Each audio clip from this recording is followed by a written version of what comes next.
Meet Jane. See Jane. See her? She makes up half the world's population. But you wouldn't know it by watching kids' media. On screen, Jane is outnumbered by a ratio of 3 to 1. When she is there, a lot of time it's purely as eye candy. And girls everywhere are watching. On average, over 7 hours a day. If they see Jane, it's with little to say, few career options, and even fewer aspirations. But we can change. Meet Jane. See Jane? She is half the world's population. She has important things to say. And she can be anything she wants to be. But to empower girls, we need to see Jane. SeeJane.org.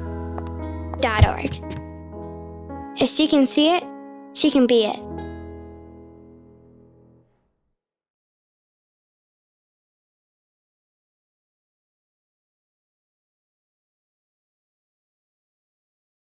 Hi, my name is Steve Sarowitz. On behalf of the Julie and Grace Foundation, I'm so happy to have you here. Thank you, panelists. And we really are so proud to work with Geena Dave because, see this mic come out? Yes, much better. Sorry, I'm a little too tall. We believe passionately in what Geena Davis is trying to do. We believe passionately in the equality of women. We believe passionately in women being seen as full human beings, not as sex objects, not as people in the background. Unfortunately, my wife doesn't have a voice, otherwise I'd let her do the speaking. But she's delegated me tonight. And the Julie and Grace Foundation is dedicated to the oneness of humanity. People of all races, people of all nations, people of all religions, women and men, all being given an equal chance in the world. So we fight to get rid of all the isms, whether it be racism, whether it be sexism, whether it be nationalism, whether it be religious prejudice.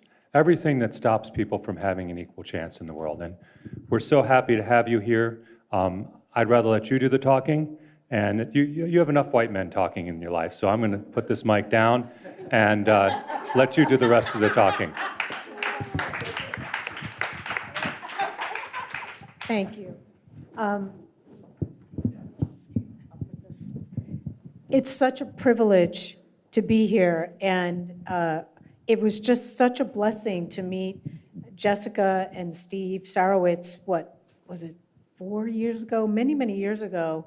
It was actually in Los Angeles, and we've been so blessed to have them support us for a number of years now, and also their team with Allison and Jim, and they have a wonderful team. And Chicago is such an important market, and I have some factoids which I will share with you in a moment, but it's always been a dream for us to be able to launch our See Jane salons, which we launched about 6 years ago in response to this community that started building. Geena started the Institute 14 years ago. How many people are familiar with the Institute? So you may have heard her talk about it, that it came out of a very personal experience as being a well-established actor who became a mom and started to notice this gender inequity in media. And she decided to take a research and evidence-based approach. So we've been out there for 14 years doing it, but about 6 years ago, we realized that people were emailing us and saying, how could I get involved? And what else are you doing? Because we would use our research as currency to bring all of you together, to teach you, to educate you, to meet with creators. But we weren't serving the need. So we thought, oh my goodness, we have to do something else. So we made up something called a See Jane Salon, which allowed us to bring all of you together with us more frequently, always grounded in research, but also it gave a chance for this community to get to know each other. People wanted to know who are the other people that are like-minded, that really care about this. So, fast forward, we've been dying to do something here. And if it wasn't for Jessica and Steve and the Julie and Grace Foundation, we wouldn't be here today. So I just want to give them another round of applause. Yay.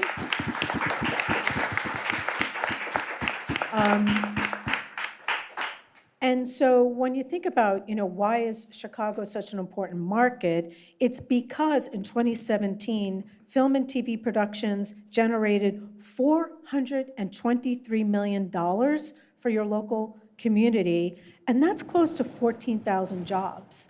So Chicago is a very, very important media market, so we're thrilled to be here. And I wanted to give you some other research factoids. So our theme is checking your lens, intersectionality in media matters. And how many of you know what the word intersectionality means? And I'll just walk you through how we're looking at it because, I think we could say that diversity, inclusion initiatives have been around and something we've been talking about probably for about 20, 25 years, but even more so in the last, few years. But when you think about intersectionality, which is really about overlapping identities with race, class, gender identity, abilities, religion, et cetera, people have these overlapping identities, and it can contribute to even more oppression if someone's dealing with one or more of those. And why I think it's really important for us as storytellers is if you look at our census data, by 2020, 50% of our children, kids under the age of 18, will be part of a minority group. And by 2044, no one racial or ethnic group will dominate the US population. So clearly, as storytellers, we need to be relevant, stay relevant. Some new research from us I'll just run through. So in terms of some gender facts, even though female characters in our leading films out of the US have doubled, we're still under 30%. And we have a machine learning tool called the Geena Davis Inclusion Quotient that actually allows us to look at screen time and speaking time by using facial and audio recognition software, which we built. And actually, female characters are only on screen 39% of the time and only speaking 36% of the time. So we ain't here, we ain't seen, we ain't talking. And for our actor friends, it's like, make sure that camera is on you at all times. And when it comes to looking at race, people of color are 38% of our population in the US, but they're not represented that. Only 17% collectively in terms of representation in 2017 films. When we look at abilities, only 2.5% of all the speaking characters from 2017 in our top 100 films were depicted with any kind of disability, considering that people with disabilities make up about almost 13% of our US population. And last but not least, our LGBTQ representation. Out of the top 100 films from 2017 in the US, only 14 films had any LGBTQ characters. It was 28 characters out of 100 films. When we know that population is between 4.5 to 6% of our population. So that's why we have our theme for tonight, and that's why it's so important. Now you have everyone's bios, but I just want to let you know who we have. So I'll start at the end. We have Nikki James, a Tony Award-winning actor, and also in the upcoming Proven Innocent. Thank you very much. I feel it's like a game show. And Faye Ferguson, co-CEO and co-owner of Burrell Communications Group. Yay. We have Marlene Barrett, who you see probably weekly on Chicago Med. Maggie Lockwood. Yay. We have Fawzia Mirza, activist, actor, producer, writer. Signature Move is one of her great movies that came out, and also Brown Girl Productions, and The Missing Kardashian, Kim Kardashian. Yay. And last but not least, we have Michael Patrick Thornton, who's the creator and artistic director of the Gift Theater, which I hope you all have been to. And also you may know him as Gabriel Fife, Dr. Gabriel Fife from Private Practice, which he did for many, many years. So yay. So they know I spent a lot of time researching their lives, and I invented a new thing tonight called C. Jane Trivia, and I can actually loop all of the panelists together. So Nikki and Marlene both did The Good Wife. Marlene and Fazia lived in Canada and were both in Chicago Fire, not at the same time. Fazia and Faye both went to Indiana University. Fazia and Michael are both in the upcoming Red Line. Fazia wrote it, Michael's in it. And Michael and Nikki both acted with Audra McDonald. For Nikki, it was The Good Fight, and for Michael, it was for Private Practice. Boom. They're all connected.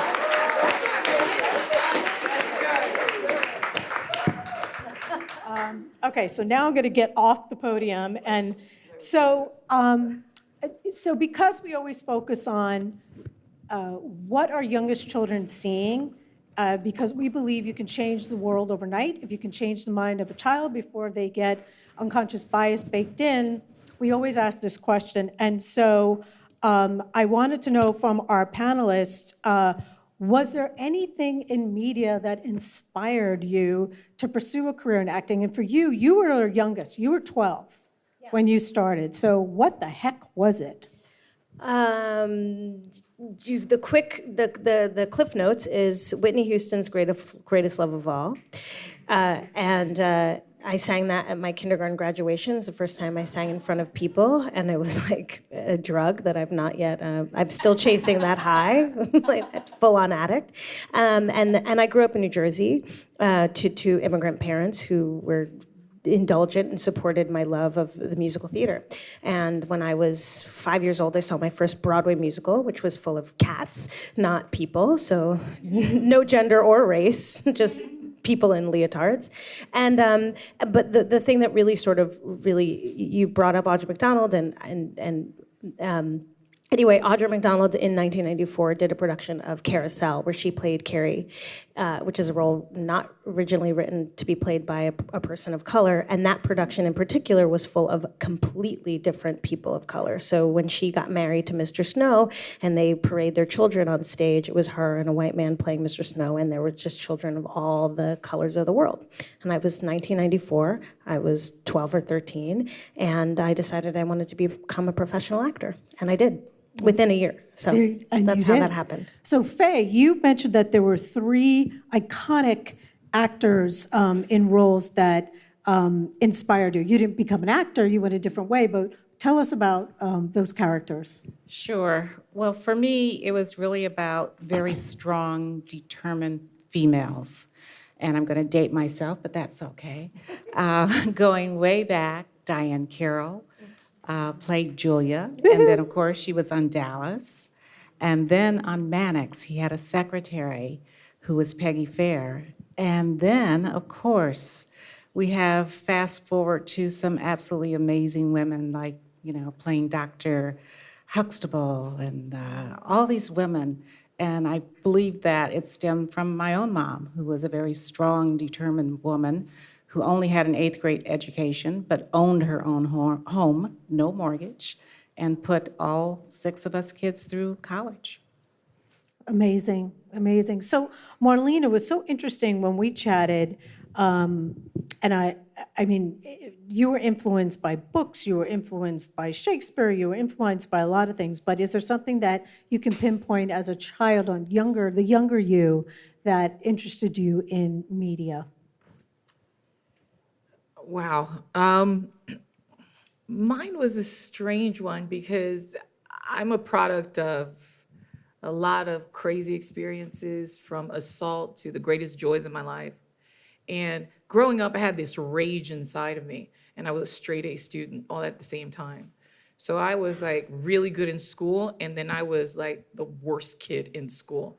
So when it came time to expel me from the private schools, you couldn't, because I had the best grades. I did stuff like rob the bank at school. Really bad. And my dad That's stood in my awesome. face and told me he was gonna disown me. And I said, well, I'm giving it my best, and I became an actor. I fundamentally is because I think somewhere in me I knew I had it, and I was just a phenomenal liar. I mean, I believed the stuff I was saying. That was one. That was one. But otherwise, I was studying chemistry, everything. I have a sister who's a doctor, the other one's a lawyer, my brother's a mathematician. It is nuts. And I was just drawn towards people who could pretend to be other people. And it was all Caucasian people. And I'm Haitian, and somewhere in there, because of the upbringing where my great-grandfather was a lawyer, judge in the Supreme Court, I believed I can do anything. And I had this fight inside of me. And I remember seeing Angela Bassett in What's Love Got to Do with It? And when she punched Lawrence Fishburne in the back of that limo, it was clear to me I had to do that. That's pretty much it. Let's not go any further. It's if I could just release that energy I had inside, this drive that I had to find an outlet for it. And in the professional professions that I sought out, I couldn't find it. So this outlet came when I was doing Shakespeare and when I was doing these big characters. And it was allowed to come out without getting arrested. And thank God for all of us, she's not in jail, and we're visiting with her here. So, Fazia, I remember you saying you used to watch a lot of news as a kid. So, was there a particular newscaster that inspired you? My family's Pakistani and I was raised Muslim, but and born in Canada. But then my family moved to a tiny town in Sydney, Nova Scotia, which is like Canadian Maine, and so. And so, really, the newscasters I think of, I don't remember, but I feel like they were Maine newscasters, so exceptionally sexy, But what I just wanted to sound like those people who didn't sound like they were from anywhere specific. Because I remember hearing, there was all these sounds of like this new place I'd moved to and I was 5 years old, and I just, I didn't want to sound like that, even though I didn't fully understand what that was. But then also, I had a lot of it. I mean, I had a lot of that desire, internalized sort of fear of my brownness and my Islamophobia. Like I had all the phobias of my actual identities and intersectionality. And so I wanted to be white. I mean, flat out, I wanted to be white. I didn't like being the dark house on the block during Christmas. I hated my lunch smelled. Like, why am I not eating bologna sandwiches? And so I was in this constant state of trying to be something else. And one of the things that definitely happened for me was when I was this, what I felt like was this weird brown kid that moved to this weird Atlantic Ocean town. And I felt like the odd person out, comedy was a way of survival. So it wasn't just like performance, it was survival. It was like, oh, suddenly people were laughing with me and wanting to hang out with me and talk to me and be my buddy. And they were like, oh yeah, I don't know what that smell is, but you're hilarious. And so that was sort of the power of possibility for me in terms of like having friends. And so, Michael, you said that when you were younger and you were home with your mom, there was something that you would watch with her, and you were like, yeah, I think I like that. I think I want to do that. All My Children on ABC. Yeah, my mom was a homemaker. My dad was a cop. I'm one of two males in my family who's not a Chicago police officer.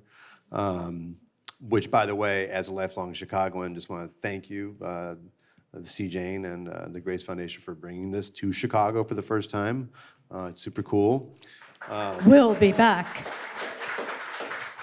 So, I just remember, when Dad would go to work, there would just be this cloud that would kind of hang over the home until he got back safe. And, Mom would be folding laundry in the den, and we'd watch Tad and Dixie try to work it out. And, this idea that, we would leave them when the show was over, and then, their lives could maybe continue and go on, and then we'd pick them up, tomorrow at the same time was just kind of mysterious and baffling and enchanting. And if I spent a lot of time thinking about it, probably the themes and tropes of a soap opera, twins, deception, treachery, are all Shakespearean kind of distillations. So it's kind of no accident I ended up a Shakespeare geek. So yeah, that's the far less erudite origin story of me. Here we go. So all my children as 21st century Shakespeare. So I'm going to move back to Nikki now and dive in a little bit to your origin story. So tell us a little bit. I know you had $75 from babysitting and how that led you to wind up getting an agent and acting. I would love for people to just tell your story and how you made that happen. So I think there's like the arrogance of youth. I think I wish I could go back and be my 12-year-old self now, because you're just like so brave about life. You haven't been disappointed yet. And I decided I wanted to be a professional actress. And I grew up in a town in New Jersey, and my parents were like, great, go to the library and do some research. And I got books called, the book by Michael Shurtleff called Audition. And there were one of the places I was allowed to walk to was a stationery store that sold newspapers. It's like these things don't exist anymore. They sold like newspapers and cards and tchotchkes and things like that. I grew up in a Jewish town, so I say things like tchotchke. And I asked Mr. Silverman if he would get a subscription to Backstage magazine, which is what I knew in the back. That's where they had auditions and also advertising for. And he said, sure, as long as you come in once a week and buy it, because I don't want to. And I said, I will. And in the back of Backstage magazine, there was an advertisement for a headshot photographer who would take photos for $75, and also a service where you could get a list of all the agents who represented children. And I presented my parents, who are also, my mother is Haitian as well, with a presentation about how I could go about turning this thing that I loved, musical theater and performing, into, like a more full-time, job. I don't think I even thought of it as a job. I just wanted to be doing more of it.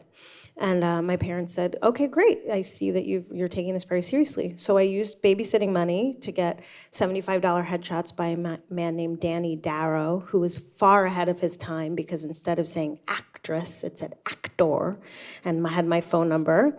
And I did a mailing. I wrote out my own little mailing, and another place I could walk to from my home was the post office. These are all places that didn't require me to cross a major intersection.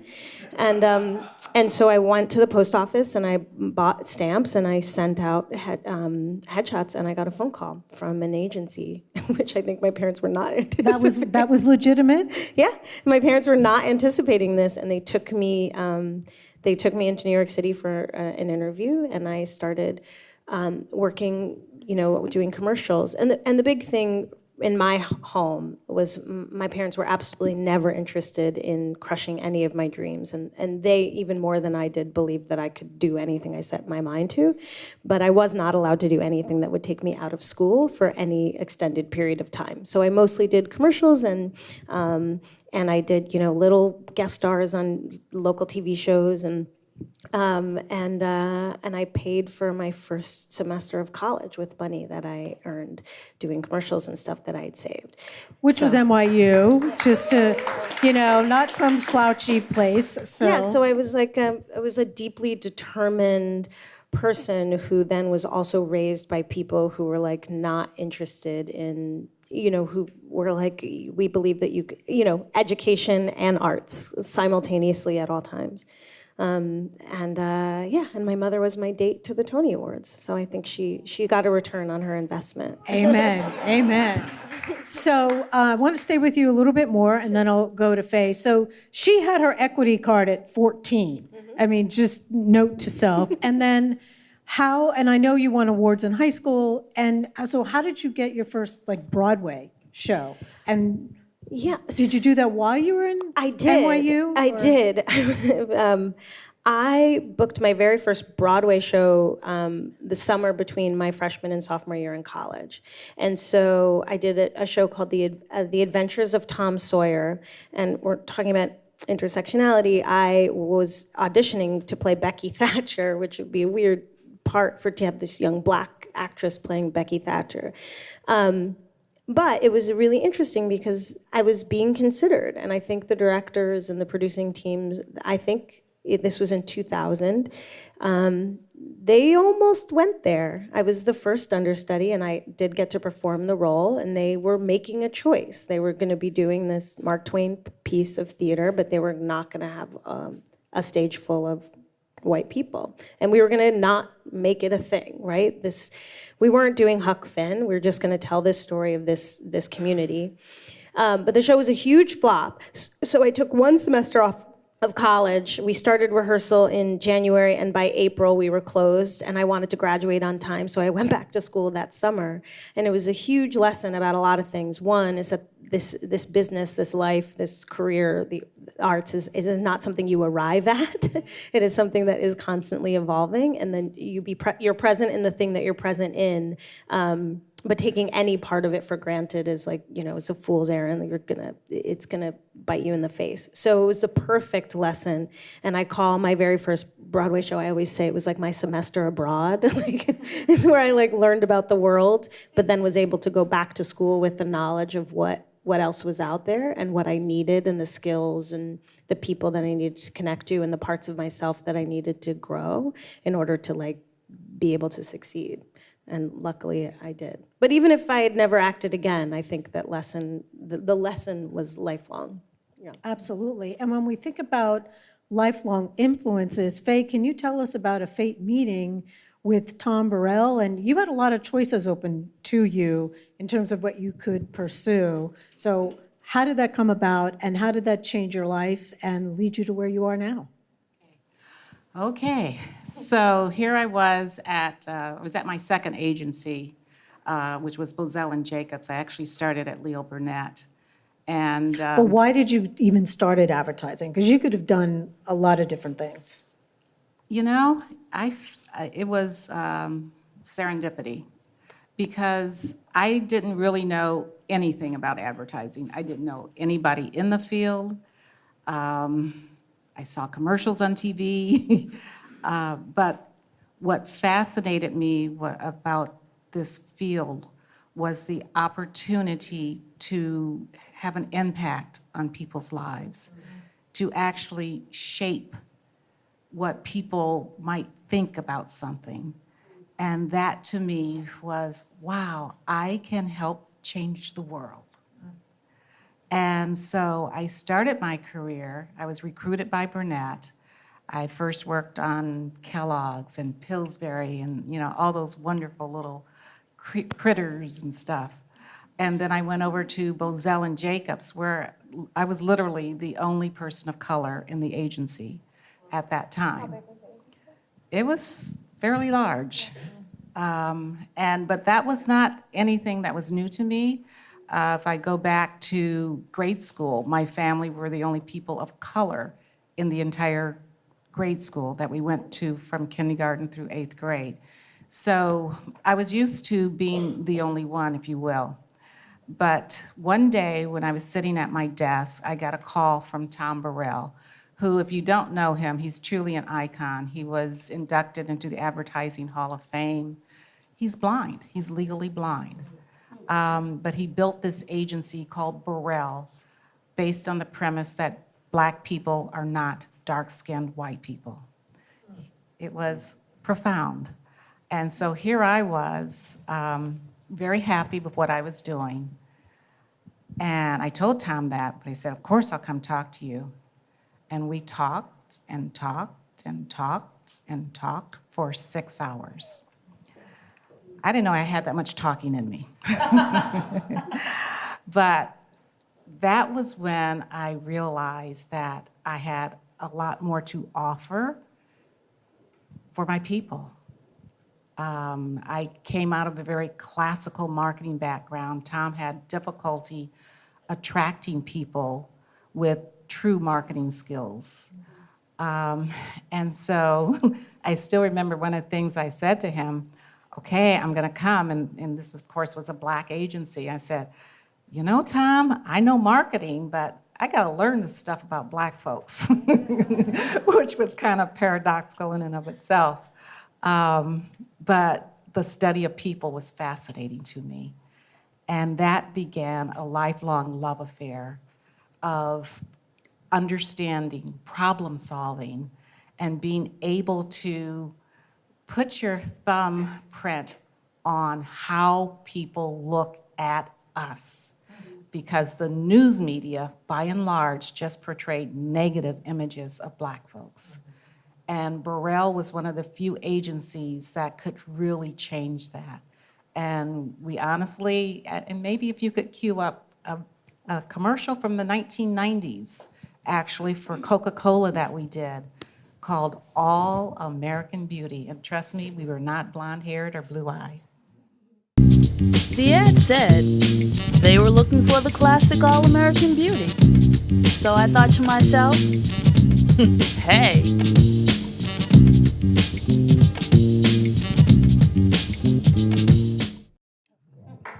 Fantastic. Thank you. So, at Burrell, we are able to do so many, many different things. And, from that point forward, I was determined not just to be thought of as a Black agency, but as an agency that understood people, that knew how to get that head nod from the audience, that regardless of the color of your skin, you said, you got me, you understand me. And that's really part of the hallmark, part of the DNA of what Burrell is able to do. And we're so glad that you do.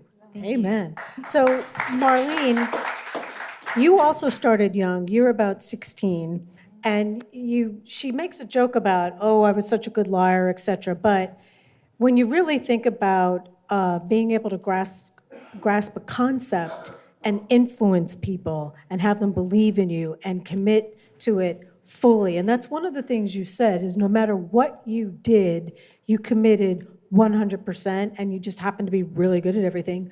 And I know you also started in some commercials, but you said you only picked things you believed in. So can you talk about, from 16 to kind of where you are now, how you made those breaks and how did you navigate? Well, I was born in Brooklyn, but I came from immigrant parents, I just mentioned before, but my parents migrated. Haitians either at the time went to Miami, they went to Florida, they went to New York, or they went to Canada where they spoke French. So we didn't go to Nova Scotia. If you've ever been to Nova Scotia, you'd know why. Bless you. I have no experience. But we went to Quebec, and Quebec spoke French. And I love Quebec, and there's something about the French where I also was always the only Black person in all my classes, everything. And my last name started with an A, so I was in front. They sat us alphabetically. And I say that I was a great liar because there was a sober estimation of how much I was pointed at. There was a sober estimation and that I needed to grasp why people singled me out so much. And there was a rage inside me because of so many of the things that I had lived. And I knew I had an artistic expression, but I came from academia. I came from parents that we didn't migrate over here for you to become an actor. The concept of artistry, they couldn't wrap their heads around. How are you going to pay the rent? Yes. And we don't want to pay your rent. And all the actors we know, there's no Black people on screen except for the Cosbys, and you don't know them. Thank God. And that's the whole. Oh, I went there. I don't know how I went there, but And there was a gap between where we were and how to achieve this goal. And I did understand that I needed to develop my artistic expression, and I needed to understand the artistic language. And when I approached it at 16, I started to do some theater. And my love for poetry, I don't know if it's because Shakespeare writes a little bit more like the French, the En français, notre langue, elle monte beaucoup en haut. Alors, quand on parle, on dirait qu'on chante. So it sounds like we're singing when we're speaking French properly, but I also speak Québécois, which is completely different. It has a swagger to it that's completely different. And my parents said this to me: if your sister is going to study 10 years to then be able to have contact with what's visible of the human condition, how long are you going to study in order to portray what is unseen? And I remember sitting there going, oh, that was such a great debate. So then I started studying. I started studying with everyone and anyone I could find, everything from etiquette school. And my career was going at a great pace. And I was starting to do a lot of television, a lot of theater. I did many years of theater. I wanted to grasp the concept of what Shakespeare was saying. And I believe Shakespeare is the 13th apostle that nobody talks about. But he was able to understand the rivalries between culture and sex and genderism and all the things that divide society and that people use to divide society and manipulate. I believe that we're here today because at the last minute, Susie B. Anthony and the crew got separated on one slight debate and they gave it to the dudes. At the last minute, if we had stuck together, we would have figured it out. And here we are today, still fighting that fight. And I hope that the seeds that we plant today are seeds where you can invite next time people, that we can double this room and continue the conversation of inclusion, because it's a must. It's not maybe. I'm well aware that I have a great job, and I'm well aware nobody's slow knows that I'm not being paid as much as everybody else. But I digress. Thank you. What I do want to say is the pursuit of the craft. I do believe in order for us to make a sound, we have to become great. There's a necessity for us to be great at what we do. So the studying of it and the ability to communicate the story of humanity, the story of who we are as women, the story. So the first leg of my career was that. And then somewhere in 2008, I unfortunately got assaulted again. And I could have quit. I wanted to quit. I wanted to give it all up. And my husband, because there's some good guys out there, my husband came up to me and he said, "You're laughing again. It's time to go back. You have something to say for those who don't have anything to say." And I started writing about the events that had happened to me. And I wanted to portray them properly on screen. And I have these piles of scripts that I've written because I'm ready to portray them on screen. But I knew that I needed to get my name out there again. And I got back out there because I knew that there was a responsibility to rise past the assaults that are constantly coming against people. And I just think that at this stage of the game, the reason why I'm continuing my journey is, one, I do believe I'm a great actor, but I do believe that there is not enough opportunities for dark-skinned Black women in Hollywood. And I want to make that difference by writing for us and portraying our craft out there. And not as, battered women. I still haven't seen the educated, dark-skinned Black woman who knows what she's doing. Not that, and multiculturalism, like a lot of different people. I think various TV shows are dabbling into it, but films, I look at all the films that are nominated and I'm like, okay, it's the same actors, the same people again. Oh, wow, they're dating somebody, but she has to be mixed and really, really, really light. So I just got into the game to be able to say something. And when I did get into the game, there's one director that said something to me. He goes, "You're a stunning Black woman." I sat there and said, "Thank you." And he said, "Unfortunately, they're always going to cast you as a prostitute." I said, "By God, they won't." I'm ready to play that game. Well, and you've been proving them wrong ever since. Well, trying. And so thank you so much. So Fawzia,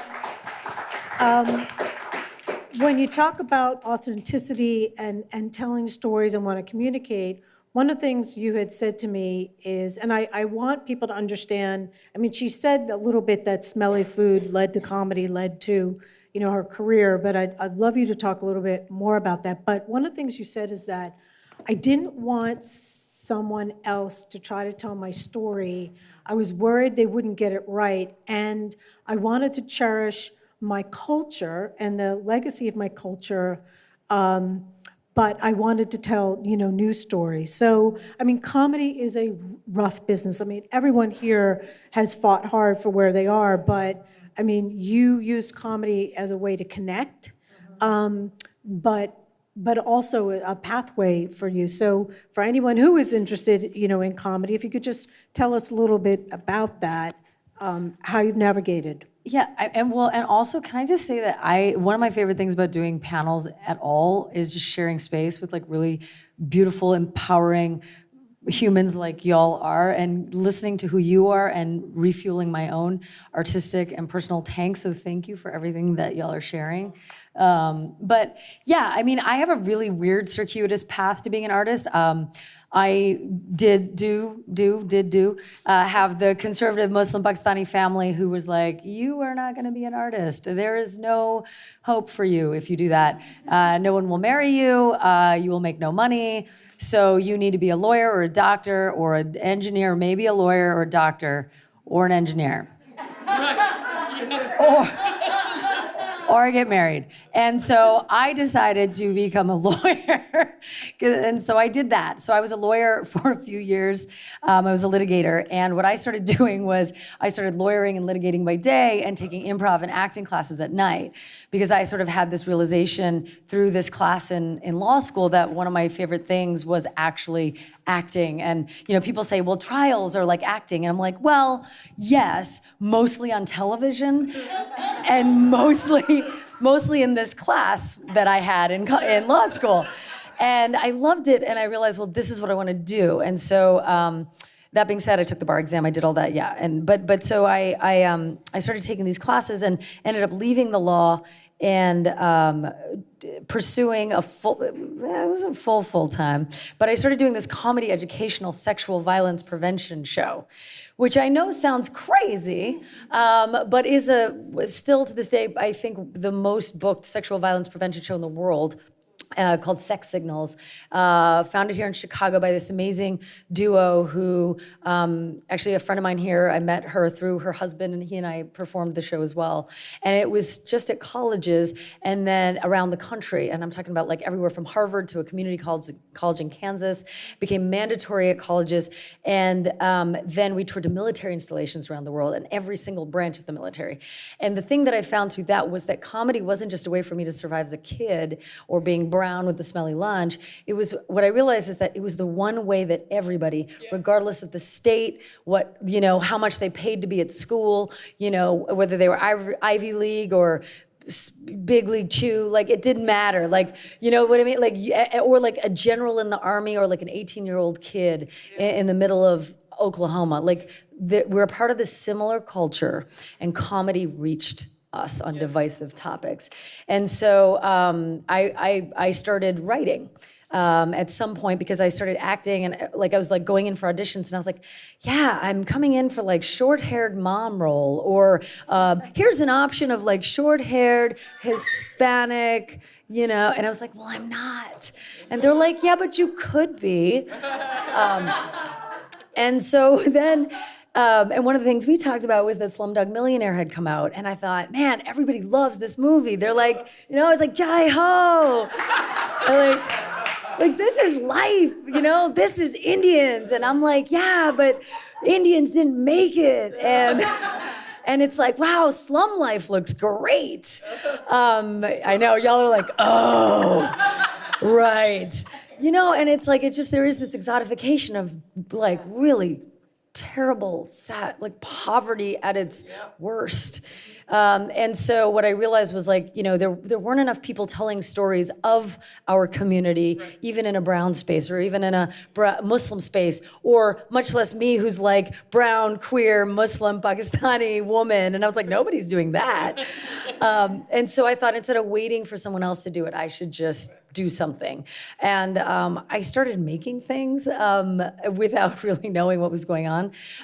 But the other beautiful thing about being in Chicago, which is where I did a lot of this, was Chicago is so robust as a city. And there are all these humans who, like what I love about what you said is like, the same people are in the same movies. Chicago is a little notorious for having the same 5 people in the same pilots that all get picked up. And it's like, I saw them in this show and this show and this show, and at least in and from Chicago.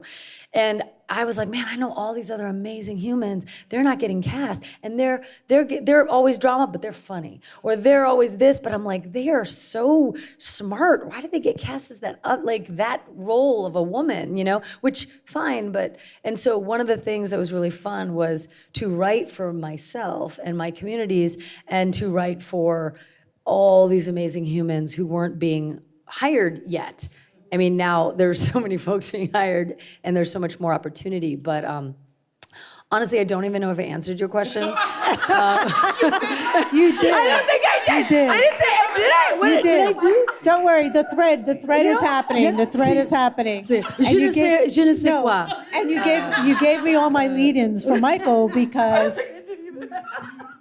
because you talked about, community, you talked about, Chicago, the richness of the culture. So Michael, you were acting in your teens. And Yes. and you've been doing theater and, working towards your acting career. And then you shifted gears a little bit. So I would love for you to talk about, your interest in theater and acting and kind of how you got to where you are today. And some of the Sure. shifts you had to zigzag a little bit. Sure, I can do it pretty concisely. Well, no.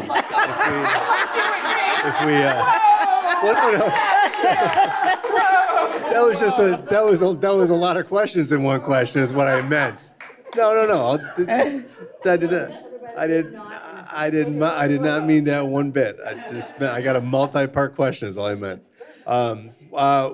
My first time seeing a play, I went to Shakespeare Rep, which was before they got funding to become Chicago Shakespeare.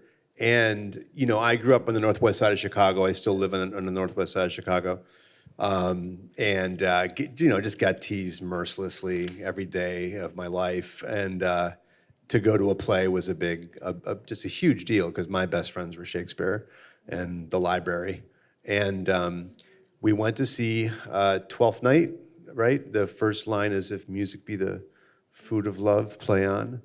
And the lights came up, and the actor went, "If food, oh fuck," and then the lights went down, and I was like, "What just happened? What? It's 10 o'clock in the morning. What just happened?" And he had blown the first line, and the lights came back up. He said, "If music," and I was hooked ever since. And I was mostly a writer. As I said, I hung out in libraries, so I wanted to go to a great writing school. So I went to Iowa, and Iowa, the Writers' Workshop is the #1 workshop in the United States. And God, elitists. And we needed a little more money to go to college, so I auditioned for their acting scholarship called the Iowa Center for the Arts Scholarship, a theater scholarship. And it was the first time in the history of the university that they couldn't figure out who to give it to between 2 candidates. And so they found extra funding and gave it to 2. And the other gentleman is Will Nedved, with whom I ended up starting The Gift. My focus got a little pulled into acting, actually, and writing took a back burner. And we started The Gift in concept at Iowa, based on a class I was taking called Alternative Approaches to Acting, which was very crazy Eastern European physical theater. This was back in my able-bodied days. And when we started with a very simple question, which was just, what if we found a group of people and we decided to train together and love each other and never give up on each other? What would that look like? As opposed to chasing prominence and not significance. What if we were really an ensemble? And we did that, and we trained together. The piece that we missed was we quickly became any other theater company, and by that I mean a space would become available in Chicago, we would quickly rent it, and then go, now what play do we do? And that is just a terrible way of curating. It actually isn't curating. And so we shut the gift down, and we said, if we don't find a space to call our own, let's just end it. And we found a space at the corner of Milwaukee and Lawrence, in the heart of Jefferson Park, right? And there was nothing there when I grew up. It was getting pennies thrown at the back of your head and being called awful names because you liked the arts. And I just remember really clearly thinking as a Chicagoan, everyone I looked up to moved away. And if that kept happening, then how does the next generation change? How do you make a theater in a neighborhood as common as a grocery store? Is kind of really what I'm up to. And we built that out in 2005. The Gift is the most intimate equity theater in the country. It's over a $500,000 annual operation with 45 seats and a top ticket price of about $35. And those numbers shouldn't work on paper. We should have been dead a long time ago. And our subscribers are folks who hold multiple subscriptions and folks for whom the Gift is their only point of contact to live theater. People who do not speak English, whose family members translate for them during intermission.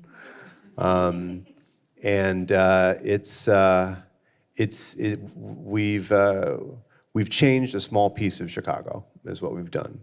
And those kids growing up in Jefferson Park in the northwest side of Chicago do not have the experience that I did. And that feels like a win. I'm going to stay on you a little bit more. So you have a rule book with the Gift, and there's this idea of fear and terror that you use as a guideline. So when he said we're not just anybody's theater, you take on things that no one would ever take on. So can you talk a little bit about kind of your rule book, what you will and will not do there? And also, they are a pathway for youth in the community. So I'd love for you to talk a little bit about that. Sure. So the curatorial prism by which everything needs to be shown through is essentially the question, is it impossible? And every year we read about over 300 plays to pick 3. And if we can imagine who would possibly be cast, what the set design would possibly look like, who would be a great director for it, how the audience would probably connect to it, we don't do that play. And we've never done that play because there's this story about a choreographer, and it's probably apocryphal, but anyway, and she's teaching her company this dance show that's supposed to open soon, and they're not getting the dances. They're just not getting it down. And there's a mutiny, there's a revolt, and they're like, we're not gonna open this show. And there's a back and forth, and it's really heated. And they open the show not thinking they're doing it, thinking that they're gonna humiliate themselves, and of course it's the toast of the town. And then months later, the choreographer comes back and the dance captain goes up to her and says, I owe you an apology. We felt so embarrassed and out of our league, and we were opening this big show, and it's a big deal for us, and we thought we were gonna get creamed. And the choreographer director said, well, now I can let you in on a little secret. My aesthetic intention with this show was to show the beauty and grace of human beings in the act of attempting something impossible. And if someone's gonna come to my theater and sit for over 2 hours with all the things that they've got ostensibly going on in their life and all the demons they're battling and all the horrors and traumas that they've endured, I'm not gonna waste their frickin' time with something that we know we can do well. So that's the curatorial principle. And then in terms of the youth program, it's called Gift Ed.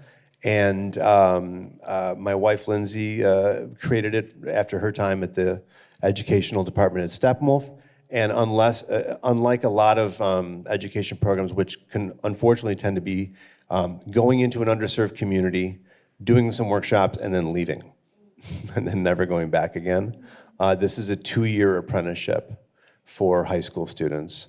And they spend time with us everywhere from the box office to the boardroom And they learn what it takes to really keep a non-for-profit theater company afloat, especially one as anomalous as The Gift. And we hear from them on the regular basis, and they come back and they act with us sometimes, and that makes us feel quite old. But it's pretty remarkable. Hopefully, all of us will get a chance to see one of their performances. So in terms of believing in something, believing in the impossible, Nikki, I'm going to come back to you. And I read in one of your interviews talking about Book of Mormon that you said, if they can pull this off, it'll change the face of the American musical. Can you just talk about that, what your thoughts were before, after? Obviously, you won the Tony for that. Just a remarkable experience. Yeah, I think, when I got the call about the early workshop of the Book of Mormon, the call was, the guys from South Park are writing a musical that we can't tell you what it's called, we can't tell you what it's about. Do you want to be a part of it? And you're like, sure. Why the hell not? And it was really clear that it was two things that made it really magical. One was that they had a point of view which was unlike anything that anyone else was doing, and it's not unlike what we were saying. It's like they were not interested in making something that other people had done before or would be interested in, and also that they just love the medium. Like, they love musical theater. They love telling stories in that way. And the show is weirdly this very effed up homage to a very traditional musical structure. They were not reinventing the wheel at all, except for in who the story is about and who it's for. And we showed up and the first week, and they just, they played us a demo. And they weren't quite sure if it was like a musical or if it was a movie or if it was like a bad, terrible idea. They got 10 actors together. We sat around a table. They played us these demos that they'd made. And then we get to the song called, at the time, Vasadiga Ilahai, which is actual Swahili translation to fuck you, God. And I was like, whoa. I am in. Whatever it is that they're doing. And Trey and Matt said this really interesting thing, and they just said, the thing about this theater thing that they'd never done was that it was the first time in their entire career that there wasn't a regulating authority who was going to tell them what they could or could not do or say. And the only people who could tell us how far we'd gone or had gone too far was our audience. And it was this really beautiful thing over the course of developing the show for a couple of years, where it was clearly a conversation between these two guys who had mastered this satire where everyone is the butt of this joke, including the people who are writing it. It's very, satire is hard to define and is really impossible to define and more impossible to do well.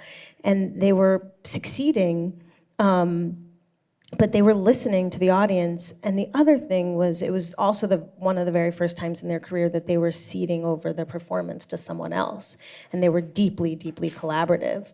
And I got to put my stamp on this character that nobody had ever seen. I was a Disney princess who was an African girl in a village who was trying to avoid being circumcised, having a female circumcision, being mutilated. And yet somehow it was hopeful and hilarious and dark and all of these things wrapped up into one. And I just got to exercise all these little parts of myself in this seemingly absurd musical. And I'm so deeply proud and shocked that it turned out the way it did. And the other thing that I find really sort of fascinating about this piece of theater, which I don't know if you've seen it or not seen it, it's about religion, it's about gender, it's about otherness, it's about sameness, it's about community, belief. And the show premiered, they started writing it in 2008. And we opened on Broadway in 2011, and I saw it recently in 2018, and it's a very different world. And at some point, there's this joke where he says they're sending these kids to Uganda, and it was not lost on me that the world is different. than the show that we opened. This hopeful show in 2011 has a very different tone in 2018 when you hear the word Uganda. And I loved that the audiences, both the performers and the audiences are affected by what's happening in the world, even though we're doing the same piece of theater. And so I love that it's like this thing it's really very much alive. Yeah. And what's been the impact on girls? I mean, what has been your experience? Because that's such an iconic role, and it's global. So what do you think the impact has been? I get stopped all the time. This is like this world where like people don't have to find me on the street. They just find my name on Twitter and send me messages. And I've heard from people all over the world from all walks of life who connect with Nabalungi. And it's profound to me that this thing that I made that changed my life is like changing other people's lives. So it's, I don't know, it's a really special thing. And then to think that this beautiful, special thing that I think is deeply profound and is changing women's lives. And I love that, the one solo song that Nabalungi sings is like not about some dude that she's in love with. It's about her seeing in this person a way out. It's just a very active young woman. She is seeking a way out of her current situation, and she's not asking for permission. She's sort of misguided. So yeah, I think that's. I'm constantly reminded that this thing was really special. Yeah.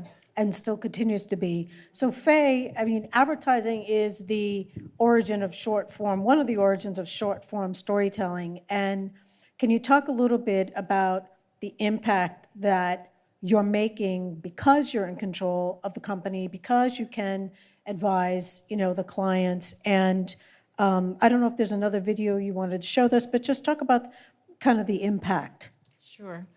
So in addition to doing things for clients, we also do projects on our own. And one of the things I want to share with you is called Black is Human. And this is about Chicago. We went into the school systems here and we talked to young Black boys because they're the ones affected the most by violence. And we just let them tell their story to talk about what they want it to be. But one of the things that you'll see that these kids said, if I grow up, not when I grow up. And this was put on YouTube. And I gotta tell you, our phones didn't stop ringing because these little boys, these are not actors. These are real people in the schools. We got their parents' permission for them to talk about what was going on and how they felt about it. And if you would, please play the video.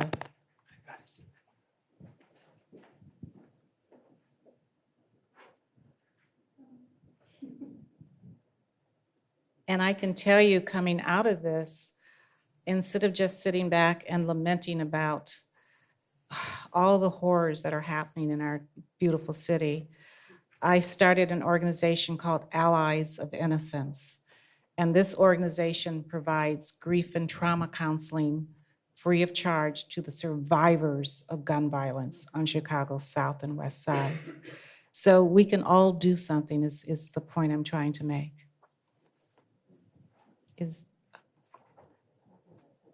And this came about from just watching on the news clip a little girl going home, pulling her wagon full of toys, happy-go-lucky.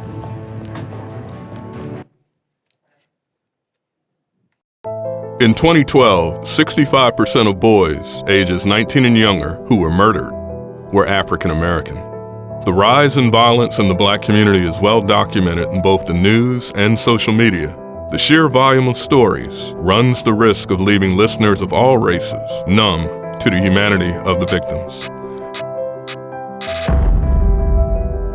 At Burrell, we felt it was our duty to make sure that all the violence didn't drown out the voices of the people affected by it most. So we went into schools and met with African American boys.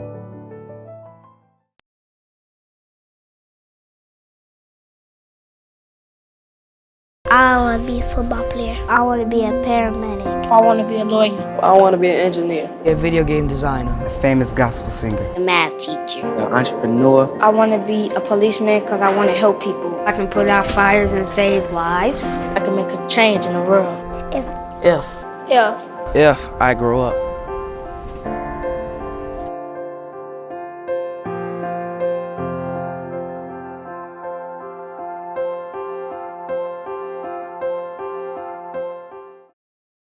When I grow up, I want to be a police officer. I want to be a policeman. I want to be a policeman. I want to be a police officer. I want to join the SWAT team. When I grow up, I'm going to be a police officer. I want to be a policeman because I want to help people. I want to protect my family. So I can stop violence. I want to save lives to innocent black kids.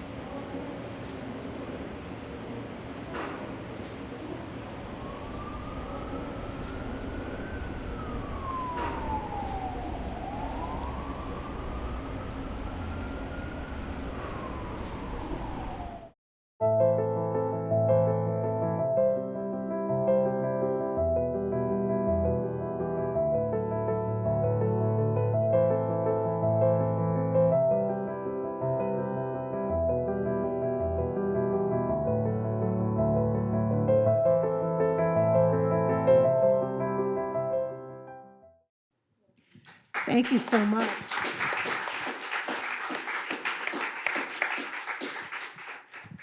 So, so we work with the school systems. We go into the schools on the west side in Auburn Gresham neighborhood. We work with Off the Street Club. We work with the Black churches because mental health is a stigma in the Black community. We do not seek out help. It is very difficult for us to do so. And when I go before these groups, unfortunately, I'm able to tell my story as well. My son passed last year. He was military. And so I have a connection with the people that I'm talking with, because it's so important that we all get the help that's needed so that we can end this vicious cycle. And what we wanted to do was to put a human face on the tragedies that are happening in our neighborhoods. Now, some of it is police violence, some of it isn't. But whatever it is, the loss of a child, the loss of a person, the loss of a human being is so tragic. And this was our way of trying to bring attention to this in a more human way and to say that there is something that we can all do about this. So my agency, and I'm very proud of the fact that everybody stepped up. So our part was to fundraise, to be able to pay for the mental health volunteers, to be able to help the families, the survivors of gun violence. We partnered with an organization called Perspectives that had the mental health expertise. And we're going at it and we're gonna keep trying. But this huge stigma, this barrier that exists is something that is really difficult to break through. But one person at a time for us. Well, we're so blessed that you are doing this work. So thank you so much. I really appreciate you sharing that with us tonight. And so, Marlene, I mean, you're someone who's achieved a lot in your life, great celebrity, but you're using your celebrity for good. And I would love for you to talk about The Way Out and why you started it and what you're doing with it and your goals. Thank you. Thank you so much for sharing that. This is such an amazing panel, by the way. The combination of laughter that's coming from here to the depth of life here is extraordinary. And The Way Out started because as an artist, I remember having this stigma on myself because of the assaults I had lived sexually.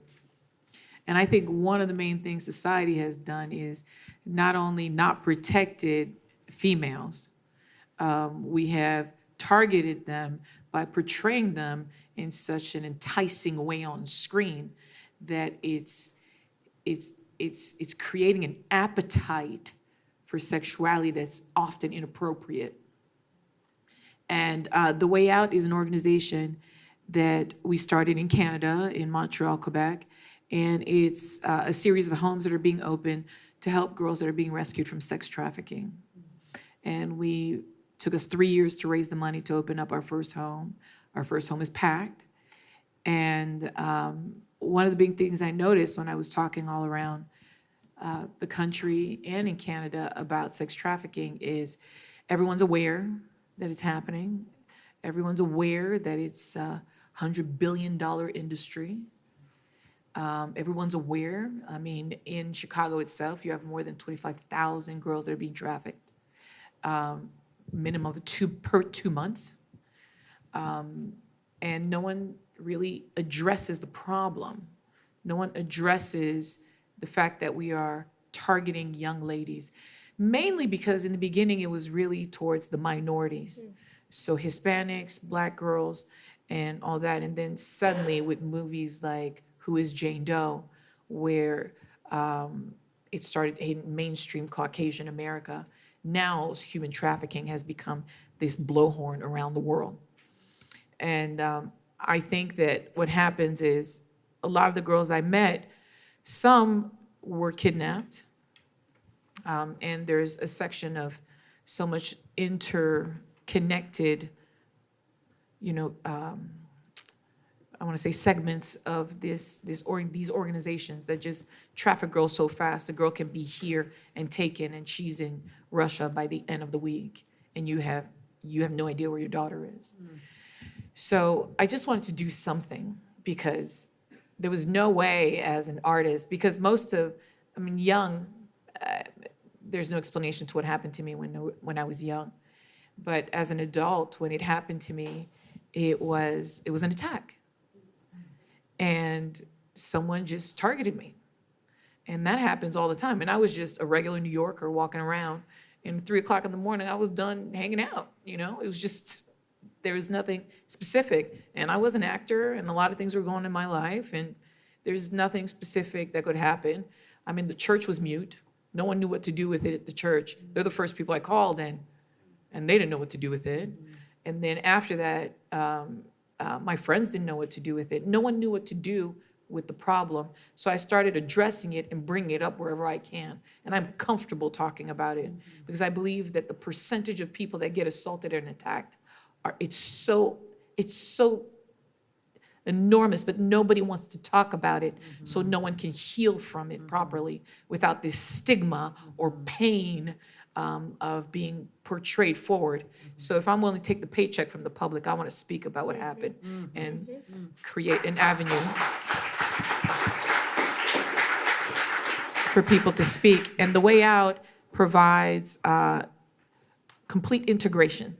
So you get helped from the moment you're brought in by a police officer, and then you're brought into a room, and someone just loves on you until you're ready to get out of the room.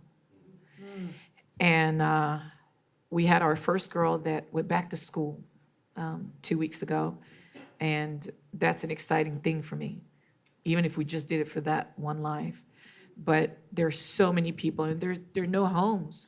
There's nowhere for people to go. If you're getting rescued, there's nowhere for you to go. So even if you escape the pimp, there's nowhere for you to go because you don't look like someone, and you have all these issues and all this rage inside of you because of what happened to you. And I think that's why that video is so touching to me, because my brother came from Canada and he had no violence inside of him. And as soon as he came to the US, he's so angry all the time. And I would ask him, and he would get pulled over and this and that. And he, intelligent young kid, he goes, I don't know why they're always after me. And he was enraged all the time.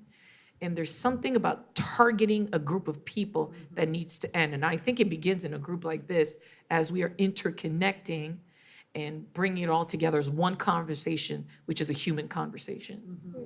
Thank you so much. And I know Marlene is looking to open up in Chicago, so we'll kind of put a peg in that, and if you're interested, you could talk to her about that after the panel. So Fawzia, talk about using comedy as a way to talk about what's not comfortable and using your comedy for activism.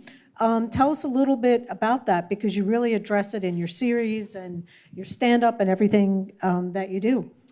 Yeah, I mean, I think for me, like, there's sort of comedy constantly, whether we're talking about really intense, divisive topics or whether someone's passed in our lives, there's always that moment where everyone's sharing a memory and there's laughter about that human being and something that we loved about them.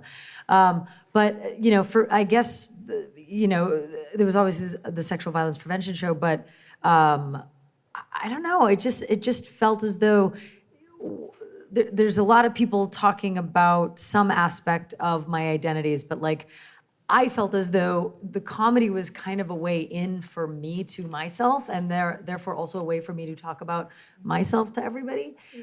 Because to this day, people are like, you can't be gay and Muslim. And I'm like, yeah, I can. Like, here I am. Like, I'm not a hologram, And so again, it comes back to also the survivalism of it and in a way to talk about it. In some of my stuff, like I made a short film called The First Session, where really to some it might seem just completely comedic, but it's a short where you have a lesbian couple and they're having their first blind date at a therapist's office. And doesn't that sound like a great idea? But part of the idea behind that was this kind of absurd situation allows us all to forget anything else and just say, that's crazy. Like, what would that be like? Instead of focusing on the fact that there's three very brown people, a lesbian couple, they all have Muslim names. And so you forget about that and suddenly you're just thinking about the absurdity of, wow, what are they gonna do next? And so suddenly we're in the same place together. One of the things for me, comedy is a way of speaking to what's happening politically. So in 2015, in December, I feel like everybody may or may remember this. Donald Trump, before he was elected, said this very egregious thing that Muslims should be banned from the country. And everyone's like, oh, that's no big deal. That's kind of terrible, I guess, but he's not gonna be our president. And so no one really, right? Talk about absurdity.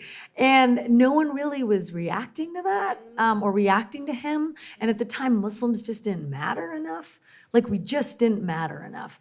And so my response was, well, there's Muslims out there I feel like activism exists at all levels and on the spectrum. So there's people who, as soon as something happens, they're like, I'm showing up at the door, I'm making the calls, I'm making the signs, I'm calling so-and-so, I'm gathering the money. And so I think the role of the artist is really powerful as well. And so I was like, why is that man so angry at Muslims? And so I decided that it must be because he loved a Muslim woman. Right? Like, why else did he? Yeah, exactly. Or like, why else did he build the Taj Mahal casino? If not for the love of a Muslim woman, And so I sort of did this mockumentary called The Muslim Trump, where I became Donald Trump's illegitimate Muslim daughter. And that was fun. But also sort of like playing with who Donald Trump is, but then also what I found fascinating, and I got a lot of press for it, and there was a lot of, you can find it online and a lot of articles and whatever, but there was definitely some folks who were kind of taking issue with my Muslimness, who were not Muslim, or taking issue with my feminism and being like, that's a stereotype. And I wanted to be like, who are you to tell me that me representing myself and my intersectionality is a stereotype when you don't even understand or fully understand any aspect of who I am? And so I found it also personally fascinating thing to see how people were like, I'm not comfortable talking about Muslims like that yet. Like, we're talking about headscarves. We got to talk about like how they need to be saved. And you are doing it in this crazy comedic way that we do not support. And that was also very eye-opening. So I feel as though there's so much yet to mine there. And then he won. Oh, and by the way, some people were like, yeah, we should pitch this as a show. And so I pitched it and they were like, you know what, this is great, but he's not gonna win. And so this was just a one-off. And I'm talking about lots of people in Hollywood who listened to the pitch, said this thing. And I don't know, yeah, and so now we're looking at a very different time. It is fascinating to see now where we're at and what we're thinking about and what we're dealing with, and how now comedy it was powerful, but I think now comedians are like, no, we can't let that happen again. We can't not take people seriously when they're literally hate speech. I don't care if it's allowed or legal. It doesn't make it right or kind or cool or make me feel like I exist or should exist or feel safe to exist. So, or allowed to exist. I think I answered the question this time, so I'm going to pass it on. No, you did. So, thank you. And it's always nice to end on a comedic note. So clearly we could spend a whole nother few hours and bring our sleeping bags, but we can't. But we believe in shameless promotion, and everyone on this panel has something we need to either watch, support. So starting with Michael, what is the next play happening at the Gift? We're going to be seeing you in the Red Line. What do we need to do for you in terms of viewers, audiences, etc.? Here's what you can do for me. Go on, man. Stop asking disabled people what happened to them. It's the equivalent of going up to a stranger on the street and saying, hey, I know you're having a great time. Can I just make you think about a tough day so that I can confirm for myself that what happened to you will not happen to me? That would be great.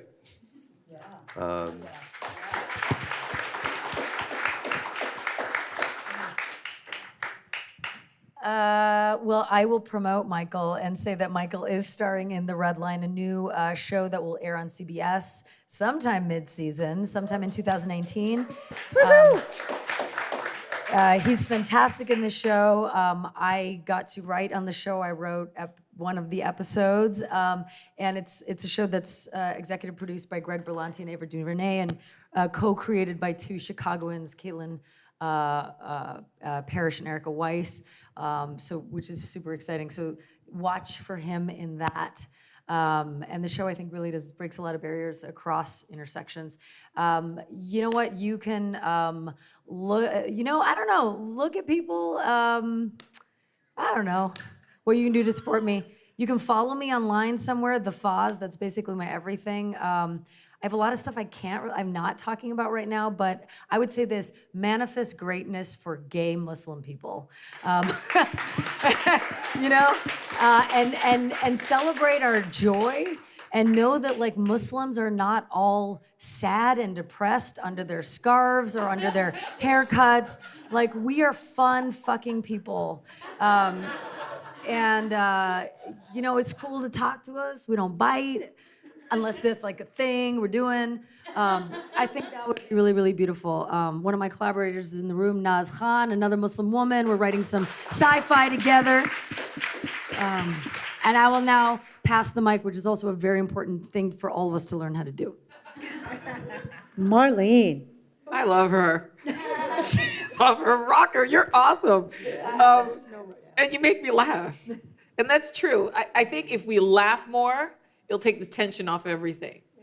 And even if we can laugh with other people's pain with them when they're ready to, you'll help them get past it more. The way out, you can see it on social media, and the details are on there if you want to give. Just help someone. And when you see something, just address it. And bring people next time. Bring one more friend. Come back so we can spread the conversation. And hopefully this was a seed where we can continue on doing something amazing with this foundation. So other than that, watch Chicago Med, Dick Wolf. If I have to say anything, if there is someone that's doing some inclusion stuff, and I have to say to my boss that he's doing it well. So I want to say Dick Wolf, thank you very much. Amen to that. Faye? Okay, that's a tough one. But I'm going to selfishly plug multicultural agencies because it's our time. And so when you buy products, look at commercials, question who's doing those things. My fellow folks up here, actors, if you are asked to be in a commercial, ask for a Black agency, Burrell. But most of all, treat everybody like human beings. I think this day and age we're in is so divisive and unkind that we have all got to do our part to do better, and to speak up and say something and not be silent.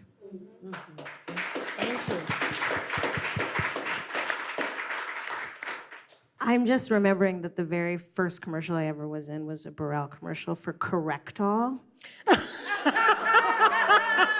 I played the daughter of a constipated woman. I have it on VHS someplace. Dawn, that's a connection I missed. I think I had one line. I don't remember what it was. I'm doing a new series for Fox called Proven Innocent, which for me was a completely eye-opening experience. The show is about wrongful conviction and criminal justice. And I'm a super curious person, but somehow I had missed the fact that there are all these people who are convicted of crimes that they did not commit, and they're spending many years with people not paying attention to them. And so I'm doing this thing that feels, a network television show about a topic that I didn't know anything about. I've become an activist, and I'm deeply curious about it. So I think that that's the thing, look in the world that you're already existing in for new opportunities to take that someplace else, and watch our show. When's it airing? Oh, we'll start airing in February on Fox. And whatever, this one thing I learned about it is that after your first appeal, if you are in jail for a crime that you feel as you are innocent of, after your first appeal, you are no longer given the help of a public defender. So, which is a crazy thing, which is why it takes so long. Anyway, that's something new I learned just this. Thank you for sharing that. Yeah. I appreciate it. So you have your marching orders. And if you like this program, if you want us to come back to Chicago again next year, again, we're so blessed. Again, thank you to the Julie and Grace Foundation, but please reach out to us. Let us know you want to get involved. We're looking to kind of build a council here, so we have some boots on the ground. And we have an embarrassment of riches and blesses with such a phenomenal panel. Thank you so much.